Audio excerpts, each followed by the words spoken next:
Welcome to SVG-TV News and Sports for Wednesday, January 15th. I'm Jimmy Prince with the details. Prime Minister Dr. Ralph Gonsalves says 18 million EC dollars have been estimated so far for damage done to housing here. Speaking at a media conference earlier today on the relief and reconstruction process since the 2013 Christmas Eve disaster, the Prime Minister outlined that while they are able to quote some figures, officials are still on the ground gathering information. The estimate which I've received for housing is over $18 million in damage, which would include the loss of the materials and the labor component to put it back. It doesn't involve the question of relocation. The issue of relocation would be a far more expensive matter. If you have to relocate up to 300 persons, 300 homes, you're talking about $40 million. Meanwhile, Director of the National Emergency Management Organization, NEMO, Harry Prince, added that close to 200 persons are still in shelters across the island, with the North Leeward community of Rosebank housing the most of up to 90 persons. Emergency shelters that are open are at Rosebank Community Center, which is by far the largest, has the largest number of occupants. There are 90 persons who are registered at the Rosebank Community Center. That is followed by Spring Village Community Center, which has 30 persons. Willand Hill Community Center, which has 22 persons. Willand Hill was where we moved those people who were at the Booker Mint Secondary School. So they have gone to the Willand Hill Community Center. And we have the Learning Resource Center at Golden Grove in Fitzhugh's area, basically Chateaubriand Fitzhugh's, where there are 21 persons. We have rented a house where all the families are now located at the Cabral's place at South Rivers, and there are 11 persons, 3 families. Today, all agencies involved in the national disaster management provided a synopsis of their respective responses in relation to the impact of the trough system. And the critics who are instructing persons not to make donations to the local Red Cross and the National Emergency Management Organization, NEMO, are being reminded that both entities are tailored to deal with relief efforts. Prime Minister Dr. Ralph Gonsalves said he has been following these critics and their remarks about the organizations. When I read things that don't send things to NEMO, send things to Red Cross. Well, Red Cross is part of NEMO. It has its independence. You know, we don't get involved in their independent matters, but they're part of NEMO, as you have heard how they coordinate. And when people ask me who to send to, I say send to NEMO, send to Red Cross, entities which are on the committee, I say send to them, because I know that they're part of NEMO and it is structured. Prime Minister Gonsalves also called on persons who are not connected to the disaster in any way to refrain from taking advantage of the relief supplies. To call and begin a conversation like this, I know you have a lot on your plate, and I know that there is a lot of disaster. And it is true I didn't suffer in this disaster or the last one, but I need a few sheets of galvanized. I know I am just asking to have as few of those as possible. In related news, this country continues to receive aid from abroad to assist victims of the recent disaster. Earlier today, a large quantity of relief supplies came in from the Kingdom of Morocco. A military airplane landed at the E.T. Joshua Airport shortly after midday with the relief supplies. Minister of Foreign Affairs Camilo Gonsalves explained that the shipment contained a large quantity of food items, blankets, medical supplies and equipment. The Kingdom of Morocco responded most quickly to our plea for help, and this is the first phase of a multifaceted response from the Kingdom of Morocco. So we're very grateful for their assistance. This is the humanitarian phase.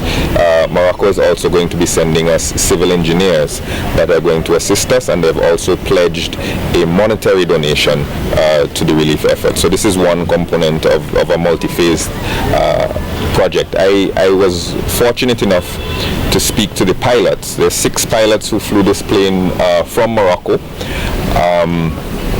over 20 hours in flight, and you can see that the conditions are not exactly hospitable. It's not first class accommodations.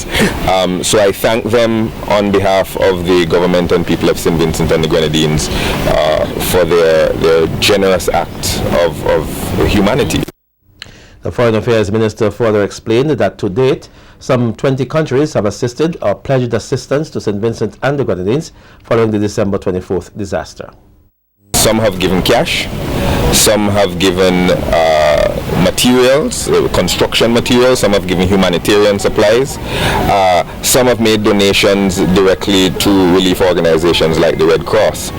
But 20 countries so far have either delivered or pledged assistance to us, and a number of other countries are still discussing, going through their own internal processes, either with their parliaments or their ministries for international development and assistance, about to shape the sort of assistance that they're going to provide for us. And of course, as Prime Minister Gonzalez indicated, this is something that takes place over many phases. We have to do the humanitarian relief, but we also have reconstruction, which is going to be a major part of this relief effort. And some of the countries that have pledged to assist us, we have said to them, well, we're getting a handle on the humanitarian situation. Not that we're out of the woods, but we're getting a handle on it, and that we will need assistance with building materials, construction supplies, civil engineers, or other forms of support. Similar relief supplies were sent to St. Lucia and Dominica, who were also affected by the trough system. 6 shelters across St. Vincent and the Grenadines will be used as sites for a rainwater project spearheaded by the OECS Secretariat through the Reduced Risks to Human and Natural Assets Resulting from Climate Change project. Today saw the handing over of the Sandy Bay and the Barclay projects to the contractor Sea Operations. Water Resources Specialist for the BRAC project, Rupert Lay, says the idea of these projects is to reduce the stresses that can occur as a result of low water supply. He noted that the duration of the project is 6 months at a cost of approximately $450,000 AC. The idea with the projects is an adaptation, climate change adaptation project to reduce the stresses experienced through climate change. A good example was what happened recently, which affected St. Vincent as well as St. Lucia and some other islands, where we had intense downpours which affected a lot of infrastructure and so on. The country has identified instances where we have the opposite, where there's drought and so on. And so this project aims to reduce the stresses that can occur because of low supply of water and so on. So we'll build resilience to these hurricane shelters through the project. Permanent Secretary in the Ministry of Transport and Works, Hudson Ned, says his ministry is happy to be participating in the project as they have been trying to improve their ability to respond to natural disasters and adapt to climate change issues. Just quite recently, the Christmas Eve flash flood events have proven to us how important a project of this nature will be to St. Vincent and the Grenadines. As a matter of fact, the projects are targeting public structures that are used as shelters, namely schools and community centers, which often has to house significant portions of our population when we have adverse weather systems and disasters.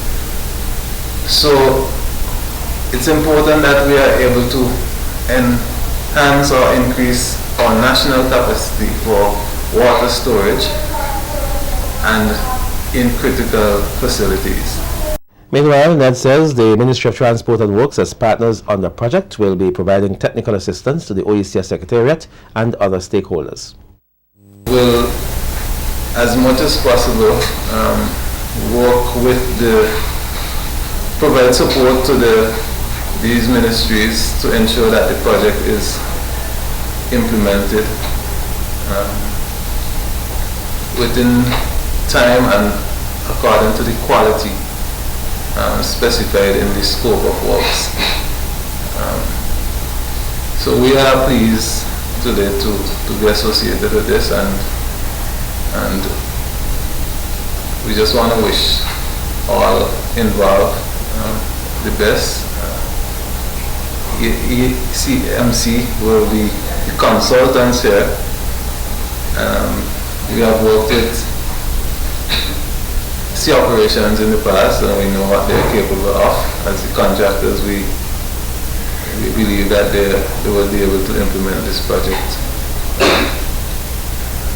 up to the quality that is expected. Vincentians are said to be guilty of not taking seriously warnings of disasters until the disaster is upon them. Speaking at the opening ceremony of a 3-day volcanic risk workshop here, National Security Advisor Sir Vincent Beache says, given that SVG has one of the largest volcanic craters in the world, it is important that Vincentians are always prepared for an eruption. Beache says there is no time for complacency when one lives in a small island like St. Vincent and the Grenadines, surrounded by so many volcanoes. We have Kikim Jenni down the road. We have Soufrière in St. Lucia. We have in Martinique. We have in Dominica. So we're surrounded, and no one knows what is going to happen and when it is going to happen. Of course, we have to monitor, and with modern equipment and modern technology, we can monitor better. But nature has its own way of doing things. And sometimes we don't even know when it's going to strike, and so you have to always be prepared. Sir Vincent also spoke of the challenge in getting persons to cooperate during evacuation exercises, making reference to the 1971 and 1979 volcanic eruptions. The reluctance to move can create a lot of danger, uncertainties, and so on. It was felt that the northeast of the island was the most vulnerable. I believe they felt this because of the distance, the volcano, from proximity from established villages. Plus the fact that in early eruptions, those areas suffered very badly. And so we decided, the Premier made a national address and said that we're going to evacuate in stages. So we evacuate from Fancy down to Sandy Bay. But we had reluctance, people didn't want to move. Meanwhile, Jenni Barclay, leader of the STREVA project, says their main mission in St. Vincent and the Grenadines during the course of the workshop is to ensure that persons here understand what resilience is all about when faced with a disaster. Reducing your risk is good, but what we want to do is enable people to live alongside volcanic activity and come through the other side and recover as quickly as possible. So what we're going to do, and you're going to help us over the next couple of days with that, is analyse what contributes to volcanic risks and how that might be reduced. And these pictures here are some of the other volcanic settings where we're working. We're working in Galeras in Colombia. We've been to the Soufrière Hills volcano and Tungurahua in Ecuador. So this is us here and now, looking at Soufrière St. Vincent. And what we want to do here is really understand carefully what you have to say about the past, what you know about what happened during the previous volcanic eruptions. Still ahead on the local scene, students of the SVG Community College now able to access more coursework online. More stories when we come back.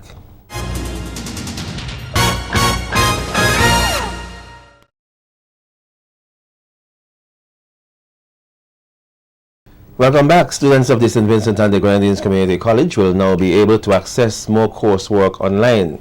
This country's Universal Service Fund Administrator at the National Telecommunications Regulatory Commission, Kyron Duncan, said the college has been provided with a server, UPS, and a subscription to a blackboard to assist with the streaming of the information for these courses. Duncan said the initiative, which is part of the USF SMART project, will eliminate some obstacles faced by the students at the college. The introduction of this Blackboard Collaborate will allow the college to now offer its existing course portfolio online, thereby expanding the physical reach of the college and reducing obstacles faced by students living in rural communities.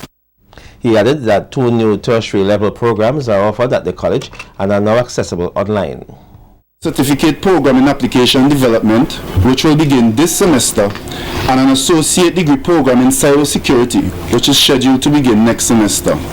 The target audience for these programs is post-secondary school students and the general public who might be already working or unemployed and want to attend these classes. Courses will be taught during the afternoon period between 5 and 8 p.m. to facilitate the target audience, but the material will be available online for access anytime. In related news, a new Information Communications Technology Index has ranked St. Vincent and the Grenadines among the top Caribbean countries for ICT development. However, Minister of Foreign Affairs, Commerce and Information Technology, Camilo Gonzalez, says even with the advancements in ICT, there are some areas where the country falls short. According to the IT Minister, SVG is ranked 3rd in the Caribbean for ICT and accessibility. Within the Caribbean, St. Vincent and the Grenadines is 3rd, behind Barbados and Antigua and Barbuda. And in the entire Americas, St. Vincent and the Grenadines, that is from Canada, the north, all the way down to Argentina, St. Vincent and the Grenadines is 10th. When you look at something called the Access Sub-Index, where they pull these things in a group, your fixed line connections, your mobile connections, your bandwidth, the number of houses with a computer, and access at home. We're still 3rd in the Caribbean, and we move up to 52nd in the world. Minister Gonzalez added that on the flip side, while the internet is accessible, persons are not using it as they should, and cost could be a factor. It says St. Vincent and the Grenadines is doing wonderful work in getting computers into people's hands, 1 laptop per child, for example, in providing labs, computer labs, which we're celebrating today, in providing access to broadband internet. But 2 things we have a problem with. 1, mobile broadband, non-existent in St. Vincent and the Grenadines. The other problem that we have, when you study the report, is that we pay more for our broadband than almost anybody else. The weeks ahead are said to be critical ones for teachers and students of grade 6 across the country as a preparation for the Caribbean Primary Exit Assessment, as the CPA intensifies. Registration for the CPA is now in progress, and according to Senior Education Officer Bernadette Greaves, who is responsible for exams and assessment, schools are encouraged to pay attention to all set deadlines. Schools have until the 31st of January to submit all registration data to us, after which we're going to check to make sure that everything is okay, that the data is entered correctly, and we're going to import that to succeed. The second thing is the submission of SBA marks, that's the internal assessment, their book reports, their writing portfolios, all the teacher made tests. All of the marks for those internal assessments must be into us by the 28th of March. And the schools have until the 4th of April to submit samples of the projects, of the book reports, of the writing portfolios. And on the 16th of May is the big day, it's the external examination. 3 subjects will be assessed: English language, mathematics, and science. And students will have 1 hour and 15 minutes to complete each test. Current students of grade 6 will be the first to be assessed under the new assessment model. From this year, the CPEA, that should be, will replace the common entrance examinations.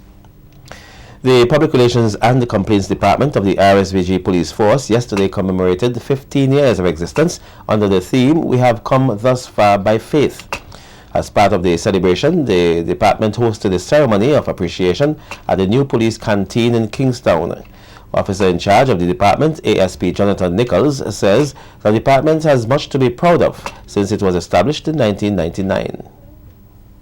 We've done quite a bit, involvement with the Pan Against Crime program, the police youth clubs, So these are things that the department, we are proud that we associate with, and we know there are events that will continue.